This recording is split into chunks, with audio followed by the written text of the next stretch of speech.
ಆಂಧ್ರ, ತೆಲಂಗಾಣ, ಮಹಾರಾಷ್ಟ್ರದಲ್ಲಿ ಹಕ್ಕಿ ಜ್ವರ. ಹೊರ ರಾಜ್ಯಗಳ ಕೋಳಿ ಮೊಟ್ಟೆಗಳ ಆಮದು ಸ್ಥಗಿತ. ಬೆಂಗಳೂರಿನಲ್ಲೂ ಚಿಕನ್ ವ್ಯಾಪಾರಿಗಳು ಅಲರ್ಟ್.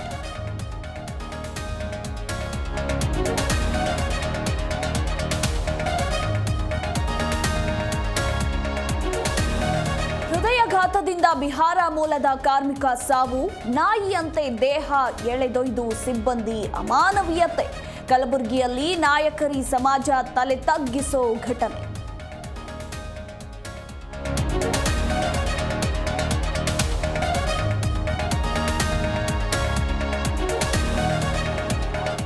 ಅವ್ಯವಸ್ಥೆಯ ಆಗರವಾದ ಅನ್ನಭಾಗ್ಯ ಯೋಜನೆ. ಯಾದಗಿರಿಯಲ್ಲಿ ಕಳಪೆ ಗುಣಮಟ್ಟದ ಜೋಳ ವಿತರಣೆ. ಪಡಿತರ ಸೇವಿಸಿ ಹಲವು ರೋಗಗಳಿಗೆ ತುತ್ತಾದ ಜನ.